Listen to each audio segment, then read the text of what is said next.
exclusive, first ever, valued up.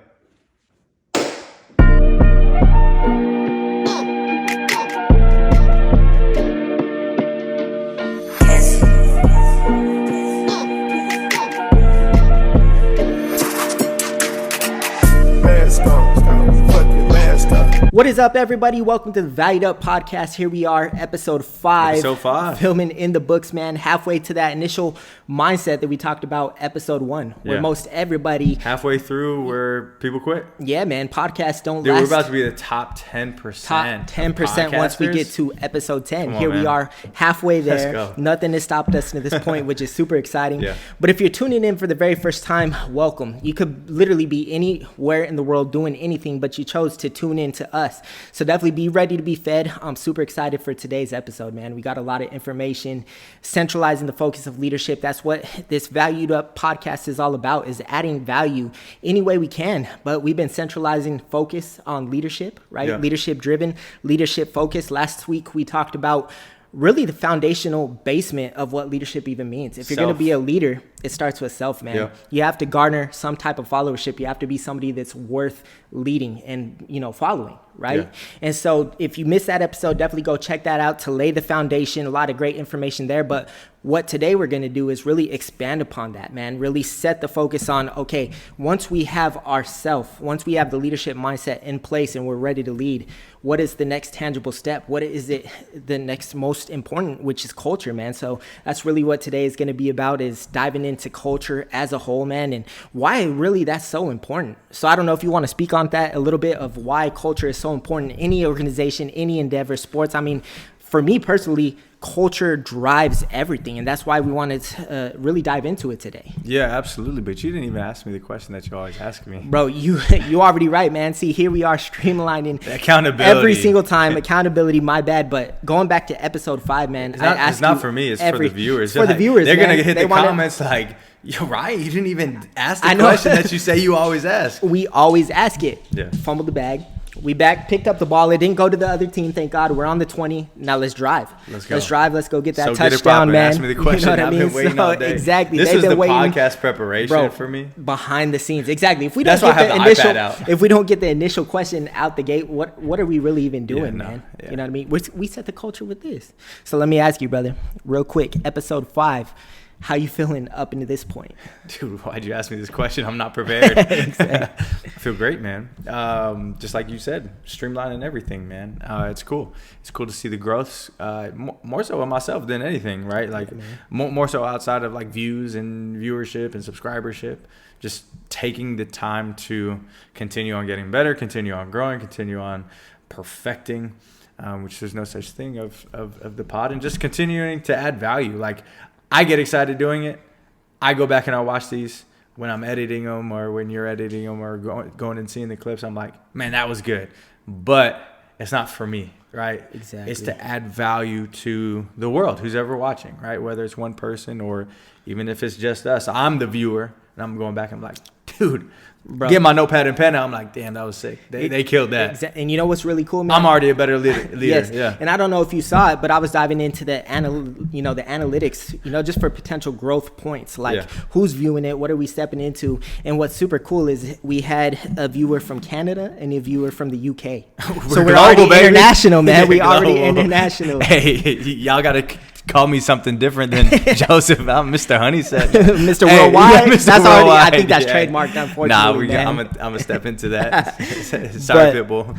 But yeah, I feel we're at the point, man, where obviously we've gotten into the workflow. We've gotten into the podcast game enough under our belt where we really get to focus on lessons learned. You know what I mean, and really streamlining the efforts like we're talking about, and some of the pain points that have been up to this point. And I just got to tell you guys, like, with any new endeavor that you start, and that's what this has been for us, right? Obviously, new into the podcast game, getting into our entrepreneurial bag, rolling out a business, which we talk about all the time. We want to bring you along with that journey so that you're not alone. If you're looking to step out into anything, this is a preview of what that is actually going to look like. If we can step out and do something, y'all definitely can step out and do whatever it is that you put your mind to. And that sounds cliche, man, but that's what it's really been up into this point. I feel like you never reach that pinnacle that you think that you're going to reach. You continue to grow as you go. And it hasn't changed up in this point, man. There's still so many things where it's like, okay, how can we improve? How can we get better?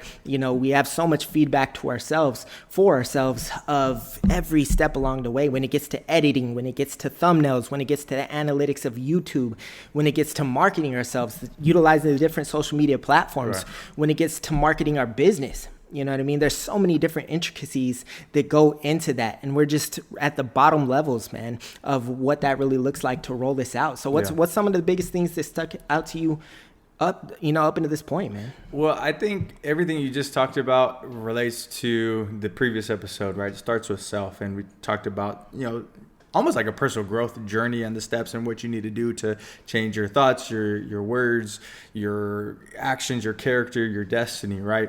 And when you have that mindset and implement that mindset, like it's almost second nature to us because we've been doing it for so long. So having that mindset and approaching something new is a lot more simplistic for us to do because it's the same mindset no matter what. That's why it was so important that we talk about that as building that foundation when it comes to leadership.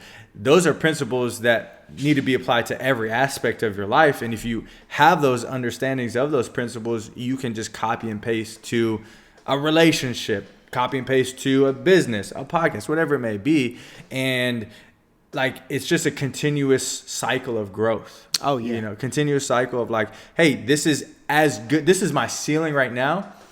This next week, let's go see what this other ceiling is going to be because we're continuously learning. We're continuously researching. Hey, how can we make things look better? How can we, change our audio up to make it sound even crispier, right? Like exactly. we're looking at the minute details to add as much value and to not take away from the value. So, yeah, man.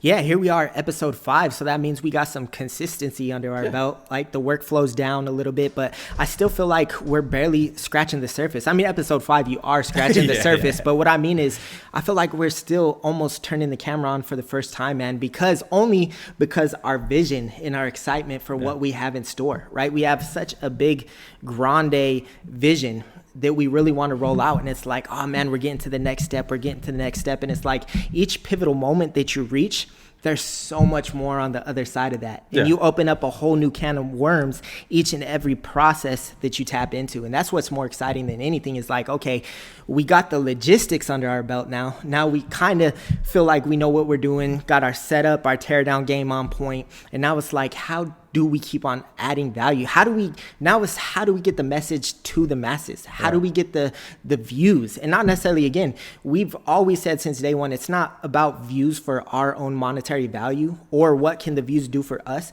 but it's the outreach, man. It's the change that we consistently want to make. And we just want to get out there so bad. Yeah. But that's exactly what the process, you can't get ahead of yourself. You just got to follow the route that's been planned, stick to your values. And that's what we're talking about today, which is the true foundation of culture. Yeah, and I was going to mention, right, it's not quantity over quality, right? If you focus on quality, quantity will come because of the quality.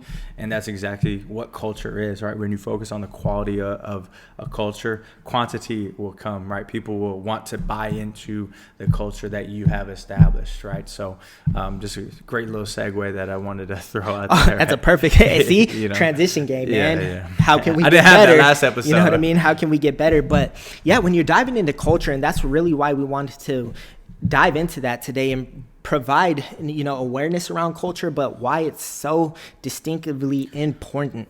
And if you don't have culture, which I don't know any organization out there that doesn't have culture, it's typically good or bad, but some type of resemblance of culture is there. But in our honest opinion, that's the make or break factor with anything and everything. Yeah. Everything falls on culture, man. Right. John Maxwell talks about all the time, everything rises and falls on leadership, but leadership drives culture. That's why we felt in our heart that culture was the next tangible phase, because leadership drives culture. You have to have something. And I was talking a little bit of how I feel about culture is an energy. It's something that is felt even without words being said, Facts. Right? Yeah. And whether you're reading a book, whether you're consuming any type of thing, everybody always says it's not necessarily what you heard, it's how something made you feel. And so culture is the epitome of that. Whether you're on a new sports team, whether you are in corporate America, maybe you landed a new gig, you're in a band, or whatever that case may be, man, that culture that you step into and you get to witness and you get to feel, you can definitely determine that in like the first day, the first 24 hours. You get a great snapshot of, man, this is a great culture, or there's lack of, like, what did I get myself into? And it's why it's that important to really touch and put it to the forefront and bring it to the forefront of leaders, man. Yeah, absolutely, man. Like you said, you just walk into a room and you can feel the temperature of a culture. The right? temperature, I love that term. It's the temperature. Yeah. It's the gauge. It's a heat check, right? And you walk into a room and you're like, man, something seems off. Like, it seems like there's tension. Like, you can cut it with a butter knife and you're like, what the heck is going on?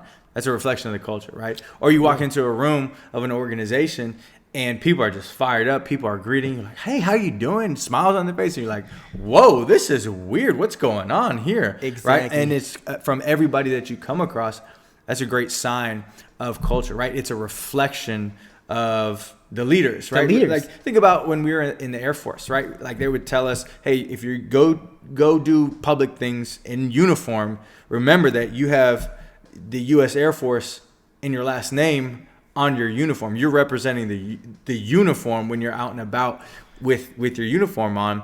And I would always remember that, like, okay, I have to hold myself to a higher standard because I'm wearing this, right? Yeah. And that's what your team, your employees do when they're out in the marketplace interacting with people. They're a reflection of you, the leader, right? Yeah. Because everything stems from the top down, right? There's bad apples, but and we're going to get into a lot of these things and how we can avoid that when creating culture. But yeah, it's ultimately a representation of the leader, ultimately a representation of you. Yeah, we're going to jump into the minute details of what creates culture, what maybe look out for, what can be the seeds of a negative culture, right? Just so we can bring awareness around this. But I love what you said, the temperature check, the heat check. But when it comes to the leader setting the tone, setting the pace, what I've learned, almost from a psychology standpoint, is it doesn't matter what you're in. Everything in every organization stems from modeled behavior. You know what I mean? So many people emulate who came before them.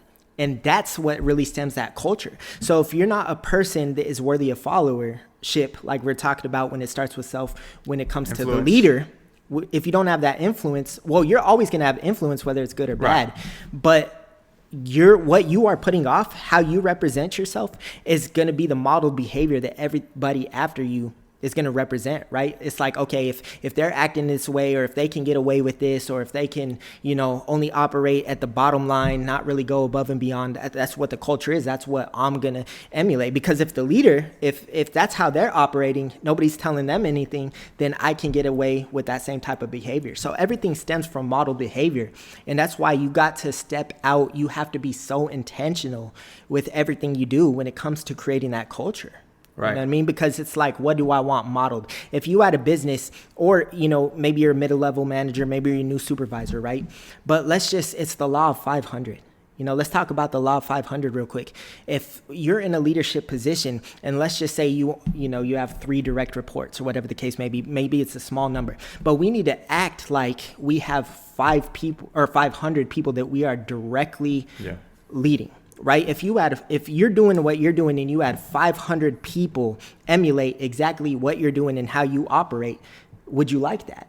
And if the question is no, then it's like, we got to bring some change. We got to bring that awareness around it, because that's how everybody should operate. If I had 500 people behind me, and I would be proud that they emulated my work habit. I would be proud that they emulated the going above and beyond and the intentionality behind everything that they do. Then we would have a healthy winning culture, right? But if there's some gaps, what you do is going to be under a microscope, and it's going to be thrown out there like 10, 20% more. So if you're doing this much off book, the people behind you that are going to model that behavior, they're going to do this much. The people behind them are going to do this much. So if that's good or bad, if it's good, you can exponentially grow. But if it's bad, you're going to bury yourself, your company, your section, whatever, positional leadership position that you're in. That's exactly what that's going to look like. And so we wanted to bring that awareness around that so that we can have thriving, outstanding cultures, man. And that's why, again, leadership just always goes back to self, right? With the law of the 500, right? And you have a greater responsibility almost to yourself than you do to your organization, right? Because with that, right, if you're the driver of the culture, you're the driver of the business, right?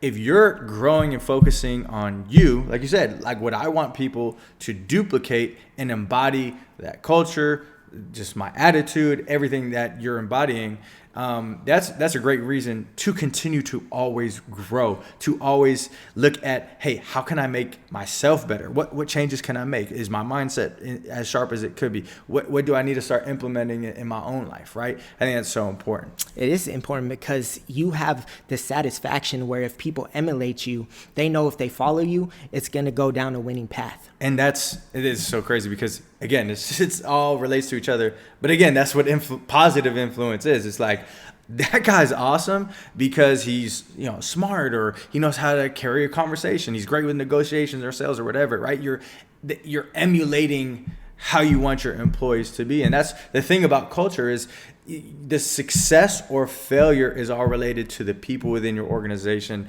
but it all stems from you, which is a great responsibility. It's a great responsibility because if you're acting behind closed doors with the right character traits that a strong leader should, embody, then you know that if people emulate you, they're going to win as well. So you have the greater responsibility to yourself rather than your team. So if they duplicate you, you're going to have that winning culture. Right. And I think a lot of times maybe business owners or leaders may look at what they have in their organization as maybe like a product or service and like, no, we have an awesome product. We provide awesome services. The culture, the employees, maybe we can kind of skim on that in a little bit. And it makes me think of like, I'm a basketball fan, right? I think of like the Phoenix Suns right now. Like they got Kevin Durant, Devin Booker, and Bradley Beal, right? Sharpshooters, offensive guys, and they can go and get like 20, 30 easy.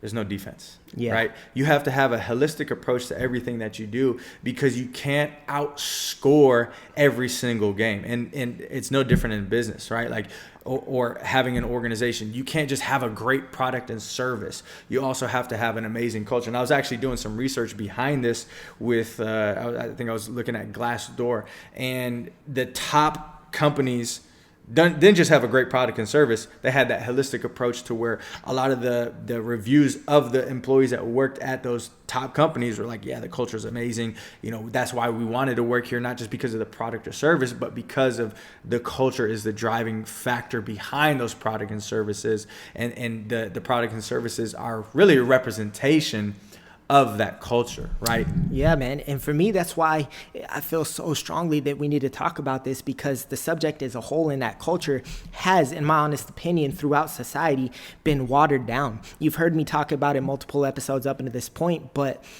people have gone from investing into people, providing the right resources, providing that winning culture, being growth oriented, to the bottom line, which is product or service based. You know what I mean? But if you solely are centered around that product or service, like you said, you might have a rock star company that has a strong product or service, but if the culture is not the backbone of that, it's not going to be as strong. And that's what typically people don't realize, because when you have a winning culture, people are excited to wake up and do what they do, and they choose to go to work wearing the proper hats, right? And they're excited, they feel empowered, they feel embodied. What does that do? Each employee has an intrinsic value that they add to that company, and if they feel empowered, the quality of work that they produce is going to equal the quality of the product and the outcome that you're ultimately going to look to achieve. So you can have a strongest product ever, but if you don't have that winning culture behind that product, it's always going to be a notch short. You're not going to produce the maximum outcome, which is the bottom line for every company. But those two things they don't even have to align, man. A winning culture always produces. Success is always going to be a byproduct. It's hard as hell to outproduce a negative culture. Yeah, well, even in the research that I was doing in preparation for this episode, again, with Glassdoor, that's one of the things that they talked about. Those companies that were in that top position, but they experienced a downturn, was a result, not because of the product or services or prices, but it was a result of the culture that then drove everything else down, right? Because if you have retention, well, guess what? Now you can't fill those positions. And if you can't fill those positions, your sales go down because you don't have enough salespeople to create those transactions, so on and so forth. And then you're like, what the heck happened? Yeah, right. Exactly. And it's that vicious cycle. Yeah. And what we've learned throughout life, everything in life is a cycle. Yeah. You got to get on the positive That's why cycle. you got to just have that holistic approach to everything that you do. You have to. And so that's what we're going to dive into, man. So we're going to kind of change up the format today. And we have 6 key foundational principles when it comes to culture that we're going to discuss. And you're just going to read them off. And, we're going to have just an open forum conversation around these. Speaking from personal experience, we don't have the gospel. This is not right or wrong, but this is our personal mindset and opinion centered around these things. But I feel like they will really bring awareness and add value, which is the name of the game. And that's what I was thinking about as we were stepping into this, right? Like, these are our 6 things that it's our opinion, right? And it's almost like leadership is subjective, right? Because everybody's going to always have different viewpoints and everything like that. Approaches, systems. Before we were doing our pod prep, and we were talking about the Kendrick Lamar and Drake beef, and we were talking about who won, who didn't win, how did they lose, what was the strategy behind it. Like, it's all subjective, right? There's no clear-cut defined winner in that, and there's no clear-cut there's no clear-cut opinion on leadership. There's a lot of theorizing and there's a lot of implementation, but it's all dependent upon situation, because people are all different situations, and that is what culture is. It all is related to people. Yeah, it's hard because it's not quantifiable immediately, right? It's not X plus Y equals Z. You know what I mean? It takes time to roll out. It takes time for seeds to be planted, whether they're negative seeds or positive seeds. You're not going to get immediate return on whatever that investment looks like. So it's hard to quantify. That's why it is so objective. Like, oh, my approach is better. My approach is better.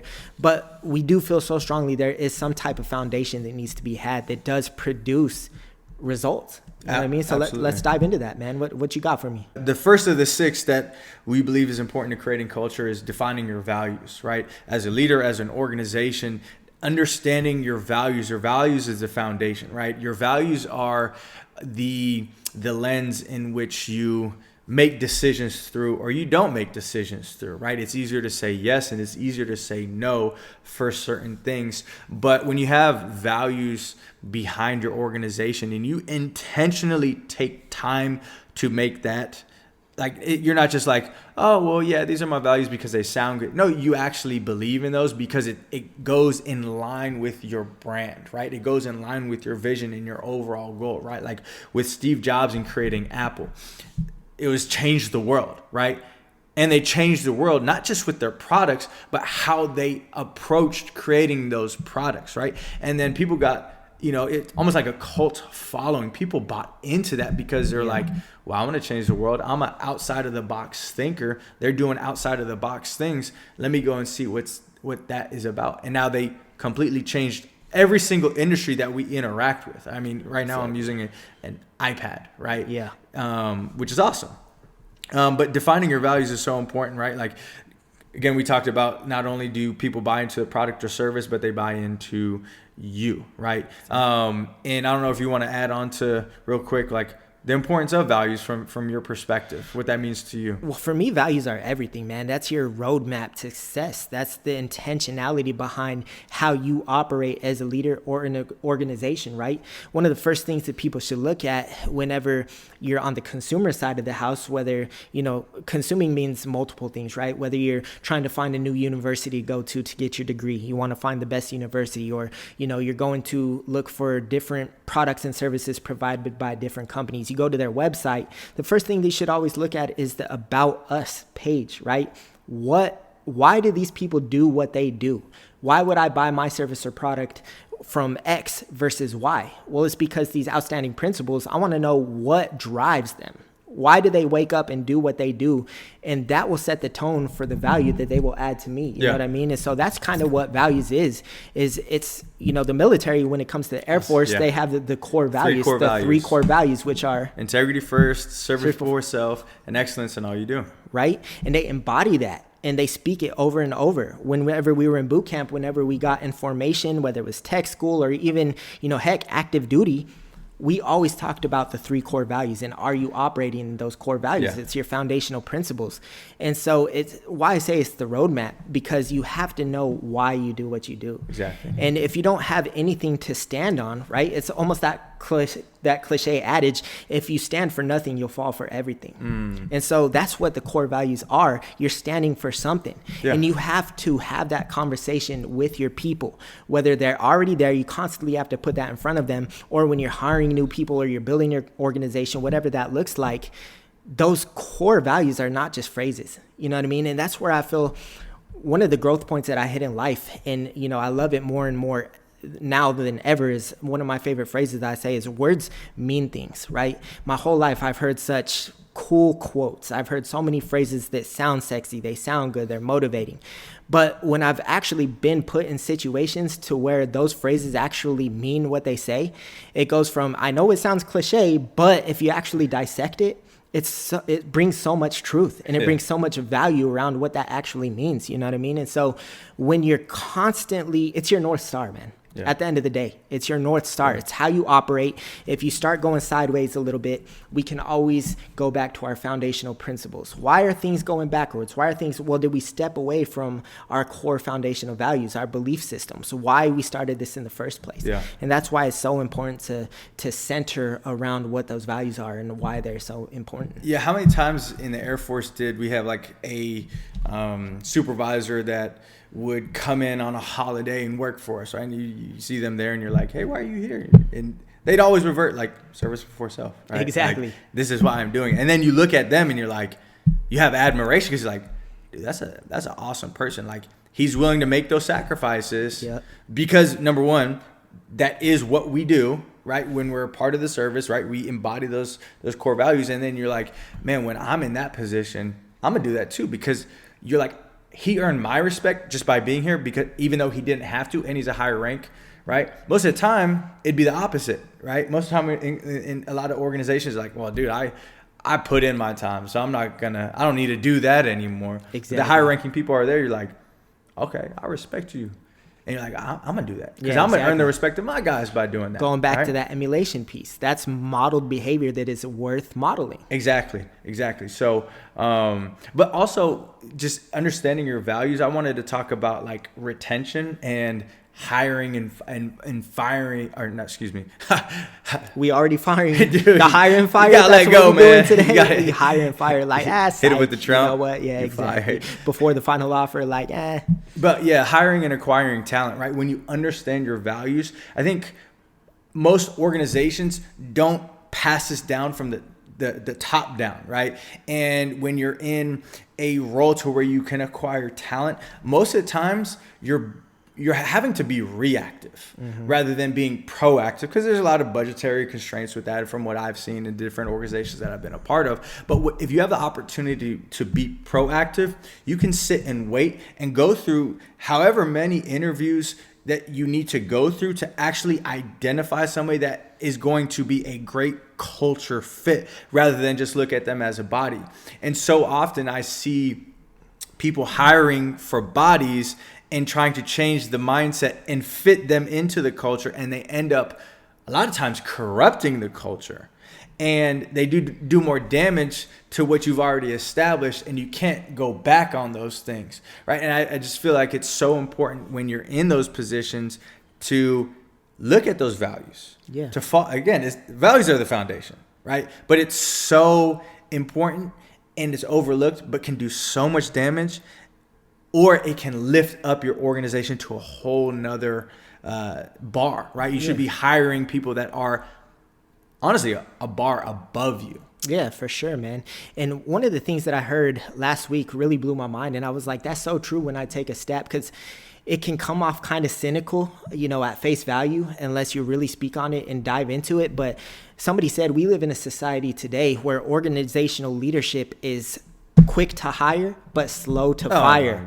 And we need to be slow to hire and quick to fire. Obviously, again, not being cynical, it's obviously a sucky situation to have to fire somebody. Right. But what that truly means is, and we're on the same page of this, when you're trying to recruit talent, that's a process, man. And you need to have that validation, and you need to have such a thick vetting process of what you're talking about. Yeah. Is this a true culture fit? Because at the end of the day, so many people get excited over a piece of paper, right? Yeah. AKA resume. This is what I've done. This is what I've accomplished. I'm so good at this job. You know, my job title lines up perfectly with the job that I am applying for. And it's like, man, they're going to absolutely kill this.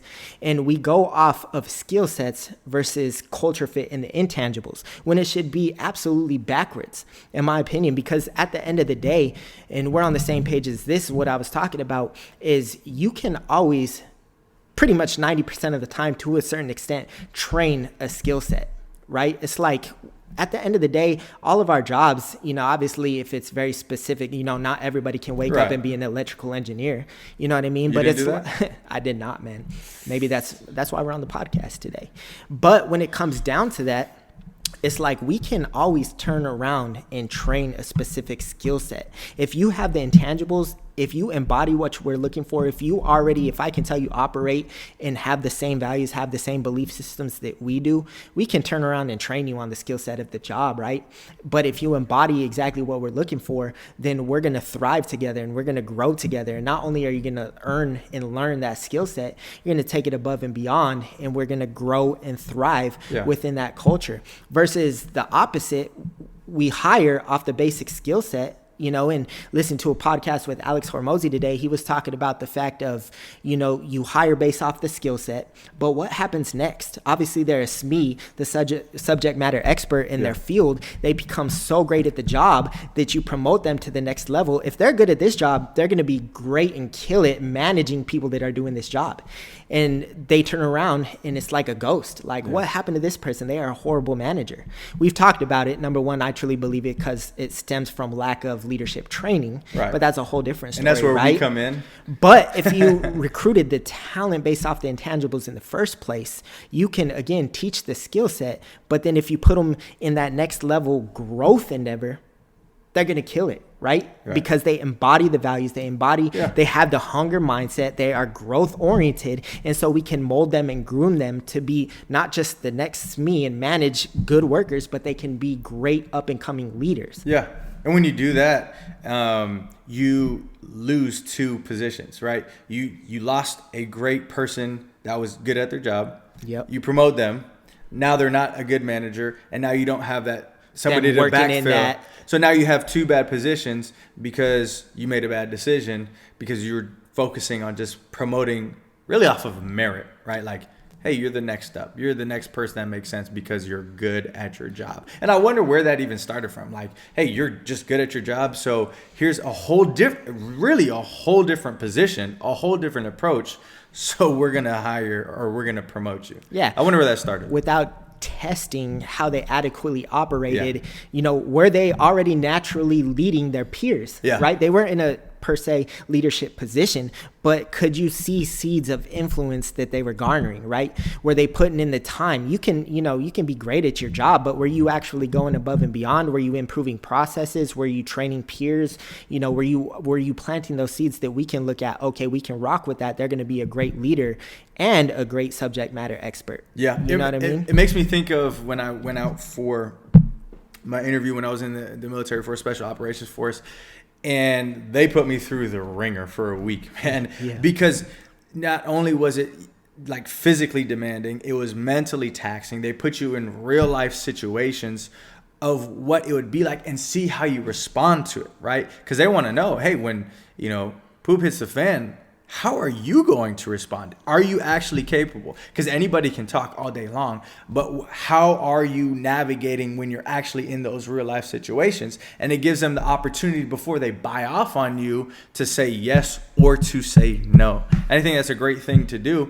And that's why that culture of that organization I was specifically talking about was top tier 1 operators, right? Yep. And it was like that for a different reason because they held themselves to a higher standard outside of everybody in the Department of Defense. And there's a reason for the way that they operated, right? It all goes back to culture as we're, you know, sitting and talking about that. But you led into my second point, being authentic, right? As you have leadership and management that buys into those values, it's then expressed through everything that they're doing, right? We talked about service before self. When you get around these individuals, you're like, man, that's a great representation of who that is. Like when you meet somebody who says who they are, and you get around them, you're like, oh, that's just not this. They're not pretending that's who they actually are. They really believe in everything that they do say. That's being authentic.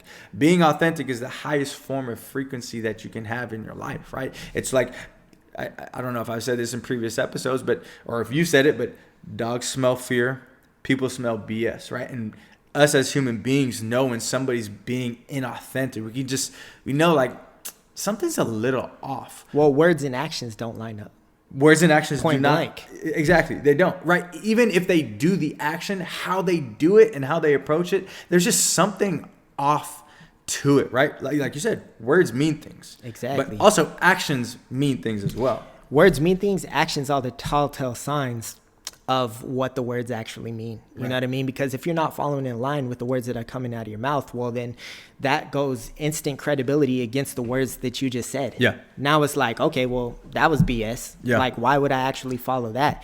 And going back into authenticity and being one's true self, that's the greatest responsibility, in my honest opinion, when it comes to creating culture. You have to first embody the culture that you want to already have established. Exactly. It starts with you, like we were talking about last time. It starts with oneself. And my favorite example of this is John Maxwell talks about the law of the lid. And what that means is when it comes to any type of leader, your actual actions are the ceiling of how and when and where your team is actually going to operate. It's not your potential. Your actions are the ceiling of your team. So if you're giving bare minimums is going to be the ceiling. You can turn around and hope that your team is actually even going to get to the bare minimum if that's the standard that you set. Whatever culture that you actually want to create, you have to create a lid and you have to expand that ceiling. But that happens not with, again, your potential, that happens with your actions. So if I want my team to operate at an 8, I have to be at a 10. You know what I mean? Bare minimum 9.5, because your team is automatically going to be at least 2 points behind what you're actually operating at. And so if you want your team to operate at a 9, but you're only personally operating at a 7, the best they can give you is a 5. And it's like, I wonder why we have a toxic culture. I wonder why there's frustration. Yeah. Well, it starts with oneself. And you have to be authentic and you have to lead at that 9 or 10, expand that ceiling and set that pace for growth. It starts with that natural pull, man. That authenticity creates a natural pull where people are attracted and want to follow you because if they know that they follow you in your footsteps, that, you know, if they go down the path that you already laid out, they automatically know that they're going to grow because you set such a great gap, that gap between where you are currently at and where they want to go, that's such a great gap that all that lane is just pure growth they can dive into. But if where you're actually at, and if they're only a smidget behind you, there's no room for them to grow. They're going to operate. They're already matching you. And so it's like, okay, that's where your whole culture and organization hinders. Yeah. You know what I mean? I just got to ask a question. What's a smidget? A smidget is a smidge, bro. It's a that smidget? It could be a centimeter. It could be, it's a law of measurement. That's not on my calculator. It's all good. Look it up. It's at next level. Damn. So what you're saying is your lid is higher than mine. Well, I wasn't an electrical engineer, but I have some engineering behind my belt, man. You want a belt? Dang. But so this is why we started with values, right? Values are the foundation. We're continuing on building on that foundation, building on top of it, being authentic, right? And it comes from the top down, right? Like, why would you create values as a leader if you're not going to embody them? Then why would you create values as a leader, not embody them, and then hire people that don't embody them either, right? See, that it all stems, right? Because it comes from the top down. You're not going to hire somebody, and majority of the time your employees or your team members aren't going to be like reading the values at orientation and like, oh yeah, nobody else does this. I'm going to do it. Yeah, It doesn't work like that, right? Nope. Because we are a mirror of our reflection, or a mirror of the reflection. That's some next level stuff. That's like you go to those carnivals and go into the house of mirrors, bro. That's what that is. I don't want to go in there though. That's crazy. It's like crazy. Kobe versus Kobe. I'm on one, bro. Exactly. I'm on That's that. that. But yeah, stuff. our reflection is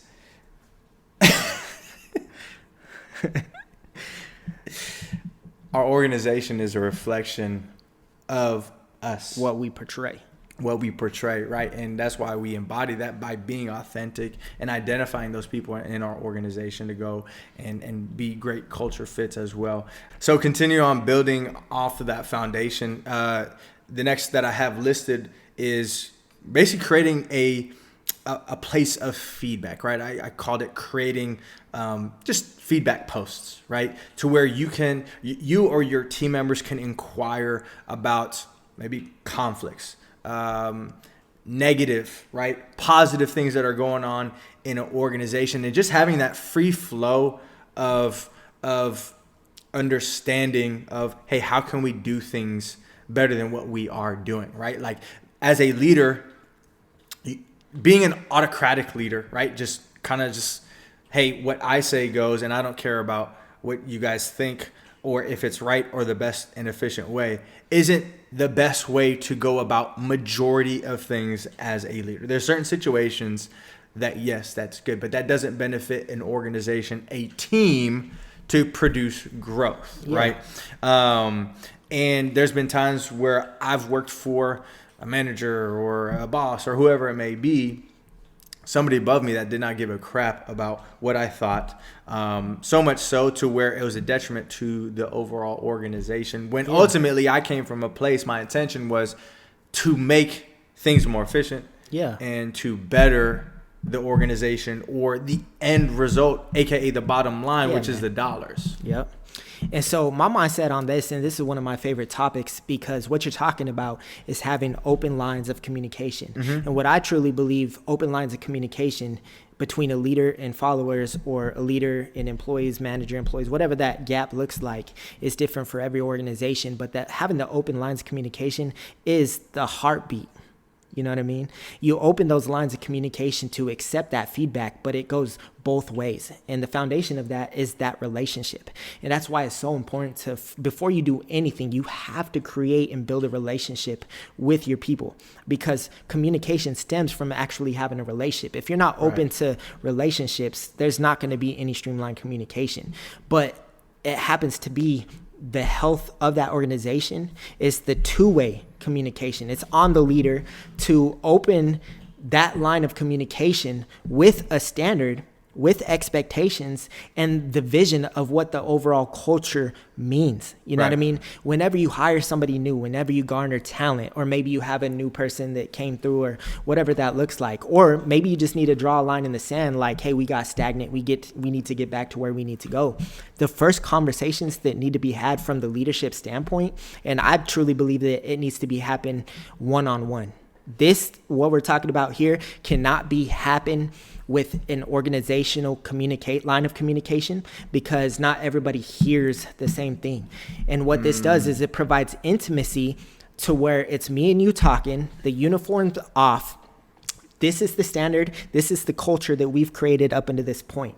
I don't want you to be just a part of the culture. I want you to be a great part of the culture. I hired you because I saw X, Y, and Z in you. Not necessarily your skill set. That's what we were talking about before. But because I saw the potential that you have in you, and that can ultimately hire our own culture, right? We can take it to the next level by having you be a great part of that. But that's what this culture actually looks like.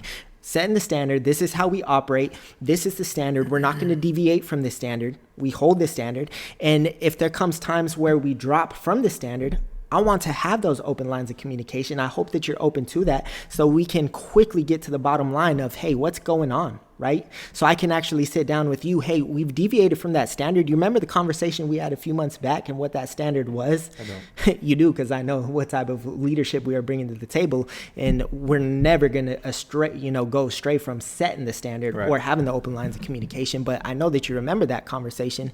And so with that being said, do you remember the conversation that we had? We set the standard. I've noticed X, Y, and Z happen. We've deviated from that. First and foremost, is there anything going on in your life? I care about you, the human being, before the worker. You know what I mean? So is there anything physically, mentally, is there any barriers that have altered or hindered you from reaching that standard? And then we have that open lines of communication. Right. And then we can lead you to ultimately get back to that point, right? But we have to be willing to have those hard conversations. And I feel like it's an art, it's not a science. Right. You have to have these open lines of communication, have them heartfelt, be intimate, care, right? And then once we have these open lines of communication, we can both jointly, hand in hand, get to where we ultimately want to go. And if you can't, well, then ultimately we just have to separate, right? And that's why I say it's slow to hire, quick to fire. Because if you can't ultimately meet that standard, we've talked about it, you keep dropping the ball. Well, I can't hinder this culture. Right. And that's where so many organizations live today. Nobody wants to have these hard conversations first and foremost. A lot of people don't even know how, right? Because, like for me, living in the childhood, we didn't have communication at all. So I didn't even know how to do this. I didn't know how to be heartfelt, right? You get put in a managerial position. It's like back in my day, employees or young airmen being in the military, they never disrespected. They never asked questions. We beat the hell out of them. Yeah, exactly. You can't do that anymore. Exactly. But now we're in a place where we have to bring back that open lines of communication to the forefront. We have to teach people the art of and willingness to have those tough conversations so that we can jointly get there together and ultimately meet that standard time after time. And if we can't get there, we'll find somebody who, else does. And again, that's not cynical. It's heartfelt. I'll love you all the way out the door. It's just we can't have that culture take a hit like that. Yeah, man. That was awesome. You got Luna fired up. She did. That's our mascot, by the way. White Labrador, if you might see her pop in the camera, but. Nah, that was Rick Ross. Yeah, absolutely, man. Right. In order, leadership is influence. Leadership is so much more relational than anything else, right? And when you look at the two most important things when it comes to relationship, any relationship, a romantic relationship, a friendship, whatever, a professional relationship, trust and communication. And that's what is so important, because in order to ask for feedback, to get data, to do better, which is my next point, you have to already preemptively have that relationship built. And you were talking about people don't want to have those tough conversations because leadership is a challenge, right? Mm-hmm. And it's a challenge not because it's hard, but everybody is different. And so every single relationship has to be one-on-one. Mm-hmm. Right? Like not one-on-one, like I can't talk to a group. I can only talk one-on-one. No, it has to be your personal professional relationship is one-on-one. Mm-hmm. And then the buy-in comes from the group because you took time to pour into those individuals in that one-on-one setting, right? And they buy into that because you've built trust, because you've had those tough conversations, because you wanted to hear from them, right? And nowadays, there's not enough time taken out to foster that environment. Exactly. And it hurts everybody involved, because what I've seen is it just ultimately leads to frustration and people quit because they feel like they don't have a voice. Yep. Like they have a voice, but they know it's not a safe space, or maybe it is because you're like, man, just talk to me. But you haven't set those expectations when it comes to communication. And that is a safe space to be like, I want us to ultimately win. I don't care if it's good, bad, ugly, whatever you have to say. If we got to take off the uniform and then have just a conversation between Joesph and Ryan, not, boss and employee. Yeah. Like that's how we approach it. Right. Yeah. And no holds bar. Let's just get down to the root problem. Yeah. So we can get past that barrier and move forward, because ultimately we're here for a reason. Right. And it's to get paid and to make money. Exactly. And so what you were saying, bringing awareness around those potential negative seeds that can be planted, if there's not two-way communication, if you're not, as the leader, opening the door to have the open line of communication, well, then like you said, the employee is going to feel like their voice is not heard. And then that creates a vicious negative cycle. Well, if my voice is not going to be heard, why am I going to speak up? And then on the leadership standpoint, if they're not creating the expectations or holding that standard, that leaves the guessing game for the employee. They don't even know what the standard is, much less are they hitting it. Now you have a frustrated leader. Now you have a frustrated employee. The communication breaks down even further. Now they're going backwards. The leader's going backwards. The relationship is severed. And then that leads to either they leave, right?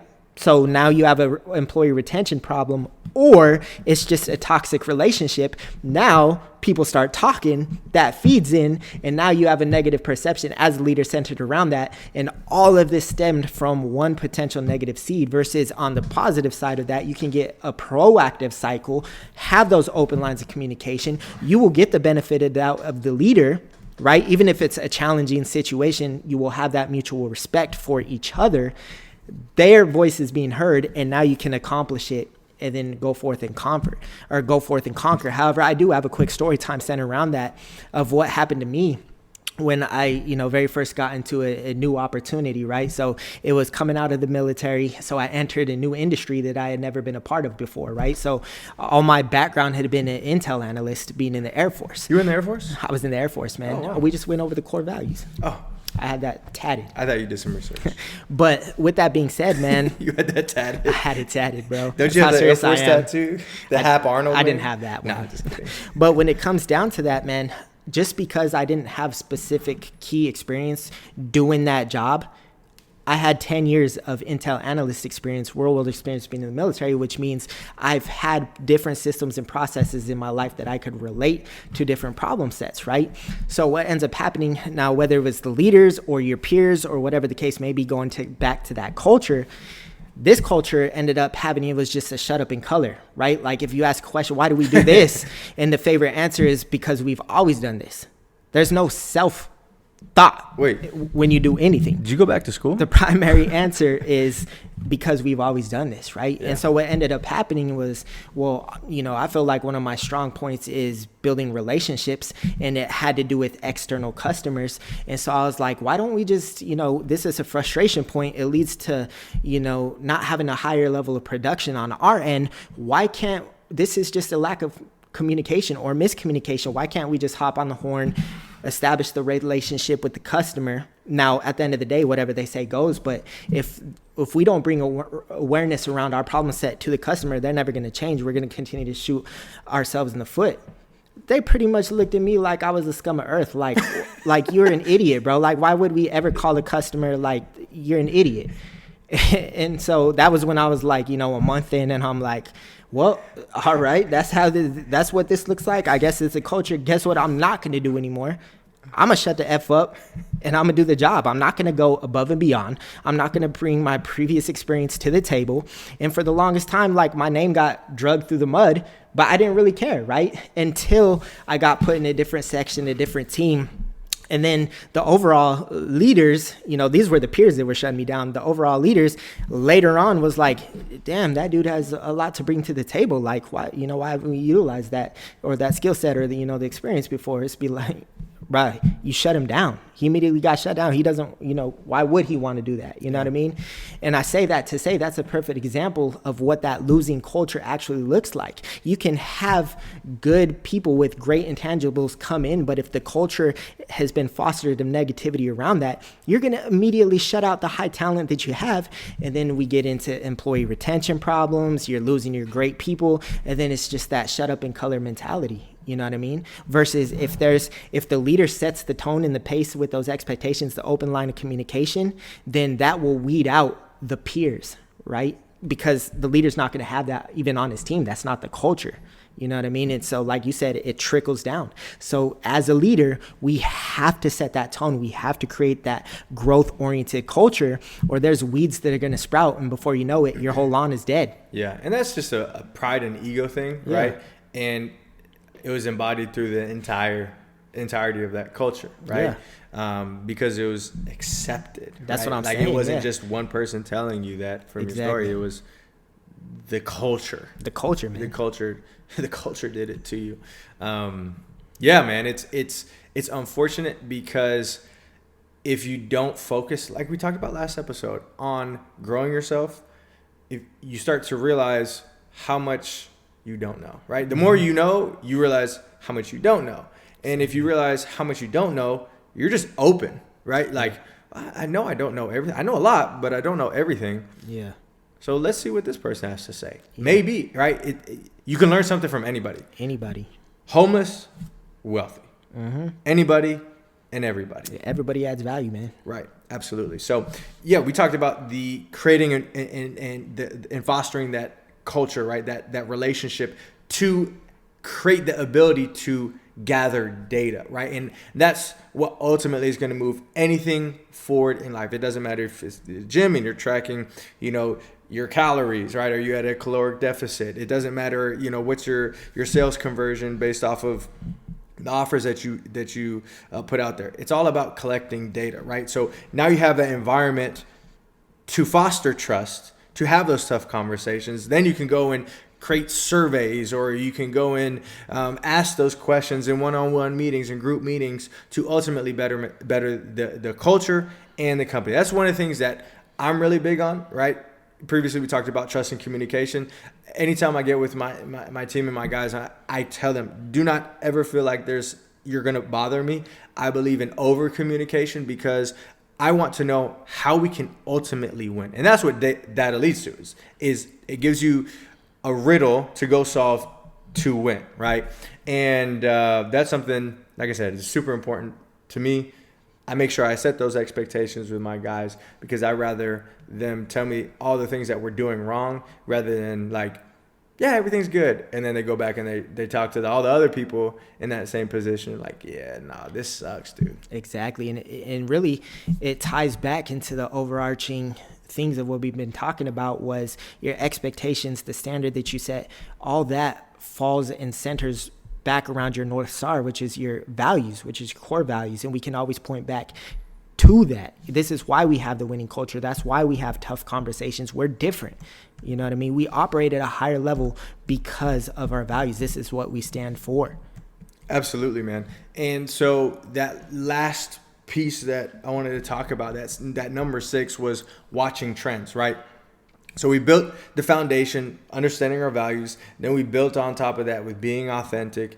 Then we built on top of that in, creating and fostering that culture of communication and the trust. Then we got data. Now we look for the trends, right? Because the thing about leadership and building anything is implementation, test, results, implementation, test, results, implementation, test, results, right? You're trying to see what works, what doesn't work, right? And if you do all of these 5 things and there's no change, you then have to continue to change, right? Never stop listening to your people. Never stop doing those things to create and build that culture, that environment, because sometimes you can go and have those conversations, you can get all the data, implement, and there's no change.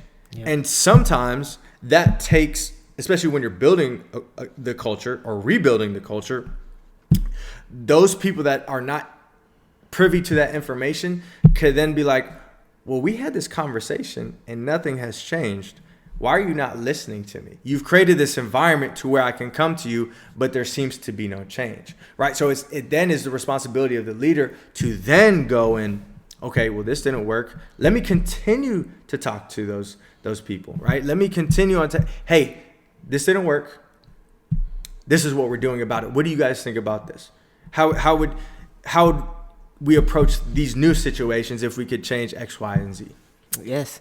And big picture, this is exactly why we say leadership is an art. It's not a science. And what you said, one size does not fit all when it comes to leadership. My favorite saying is, I'm so against what I coined as blanket leadership. It's not a one size at all. It's not a one thing approach for every single person.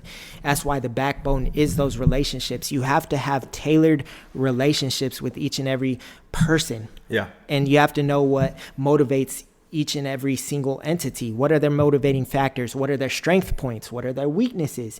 And then we center around those. We fill those leadership gaps with those strengths versus those weaknesses. You blend your team together in that manner, but it can only happen if all of these things that we're talking about, all of these steps are actually established. You have to have the foundation, because if we're not willing to have the tough conversations, if we're not setting, much less holding the standard, if we're not having expectation management around the standards, people are running amok. You know what I mean? And if we want a healthy, winning, sustainable, growth-oriented culture, this has to always be at the forefront. You can never turn it off. And you have to go a step further, man. We have to have not only the standard expectations, but we have to have growth plans, right? We have to have like the 30, 60, 90-day rules. Whenever you get a new employee, we have to establish, once we have that foundational conversation of this is our standard, this is the culture, this is where you're going to play a part in it, we're not going to deviate. Now, the next 30 days, you're going to learn your job. You're going to become proficient at what we hired you for. The 60-day point, we're going to come back around at the 60-day point. This is, you accomplish this in the 30 days. Now here's your 60-day plan. I want you to go above and beyond, see if you can do some process improvements, get with your, your peers, see what's going on. And then we'll reconvene at that 60-day. And then this is your 90-day goal. See, so you're setting a direction coming out the gates, something that you can actually have standards and expectations around. Because so many times, just like what happened to me in this new position, I didn't know what the hell I was doing for like the first month. As much as that's like even checking into like having a checklist, bro. Like I'm brand new to this industry.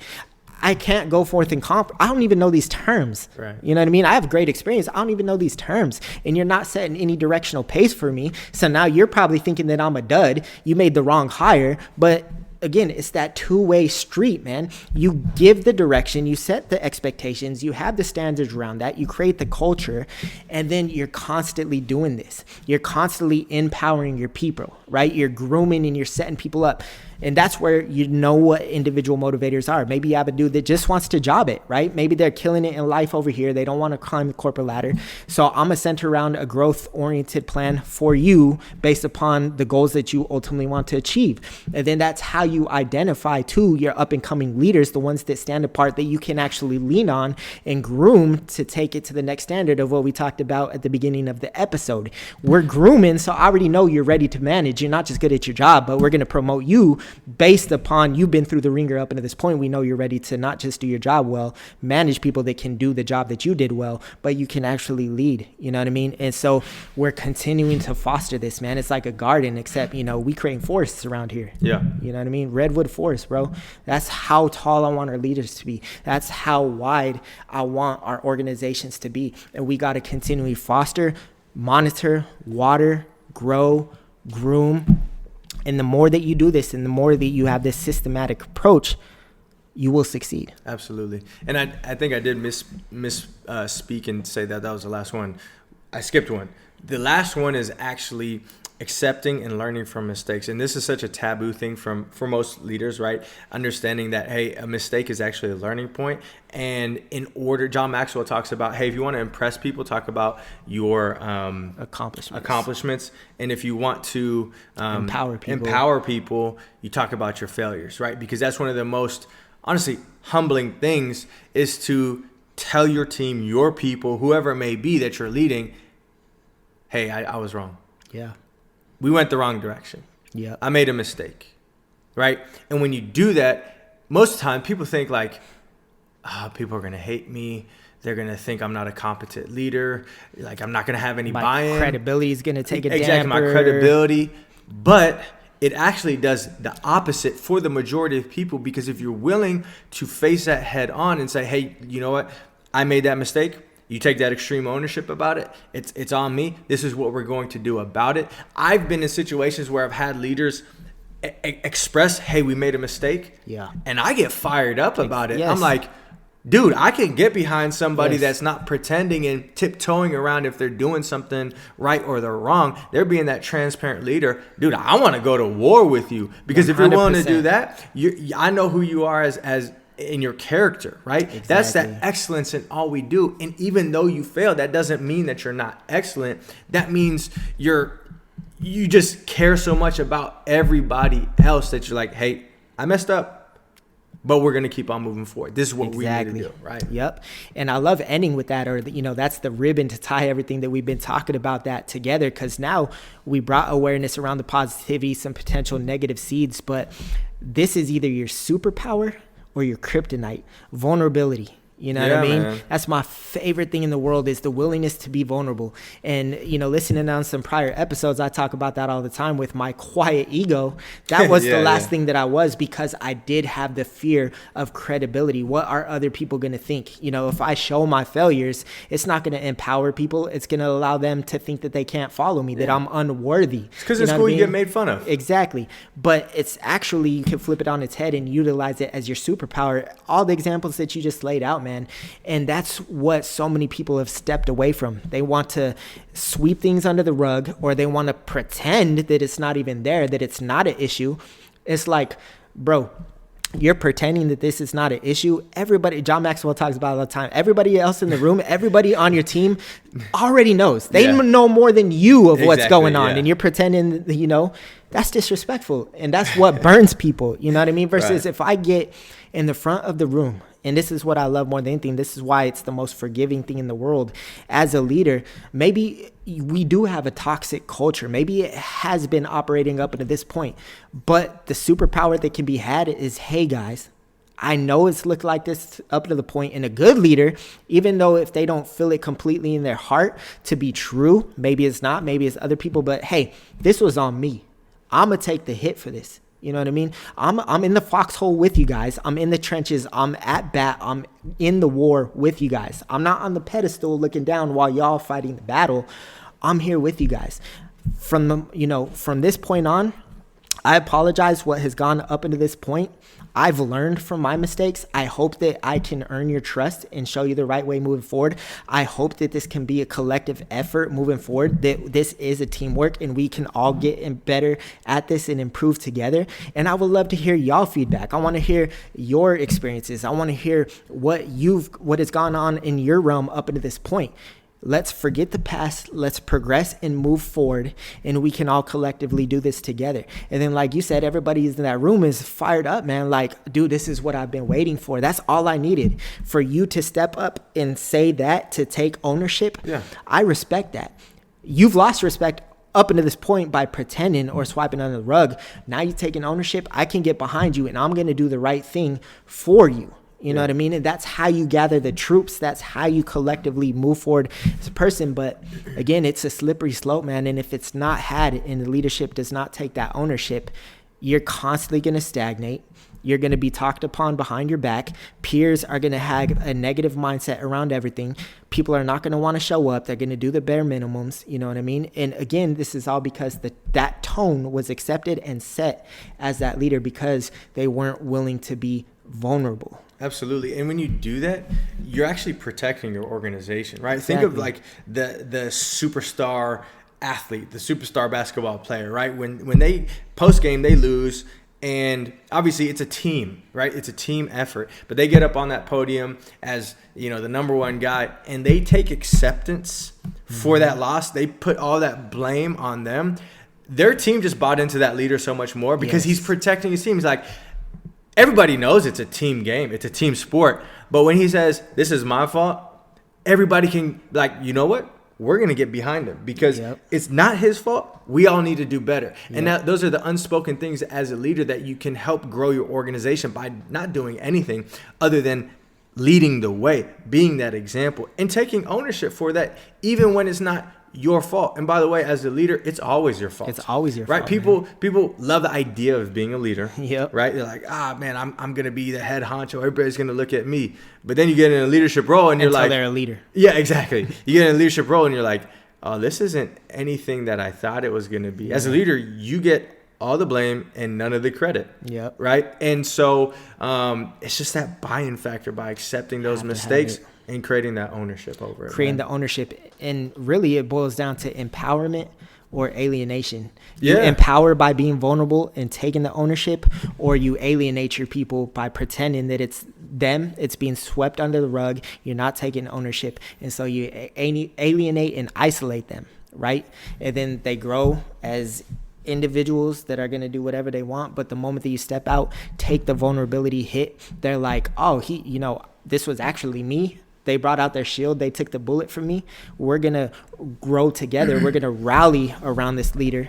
And then that's what that winning culture looks like. That's why it's so key to be the foundation of everything that we're talking about. That's how to build a culture. I couldn't agree more with everything that you said. And again, it's all subjective, right? This is our opinion. This is Ryan and Joseph's take. This is Value Ship's take, Valued Up Podcast take on how to build a positive or negative culture. So this was a whole new lens to be able to, look at through, go back to your organizations, see the things that we're talking about. Has it been implemented, or what are your guys' frustration points? Everything that we've talked about, what does that actually look like? So yeah, thank you so much for tuning in. If it was your first time, again, I hope that we added value for you guys. If you could do us a huge favor, comment, subscribe. Really, again, it's not for us, but it's to get the outreach. It's to get the message out there so that we can bring all of this to the forefront of any endeavor, of any organization that we're part of, and just bring leadership back to the forefront. Share this with other leaders. Share this with other people that you would think would value from it, right? Like, don't gatekeep incredible information. Share that with people that you can go and impact, and continue on just building out Value Nation. Exactly. And again, it's not because we're anything special, but it's because we want this strong community. We want leadership back at the forefront. That's why we're open for communication. We want to learn just as much as y'all want to learn. And that only happens through the outreach, through the community. So thank you again, Value Nation, our current subscribers.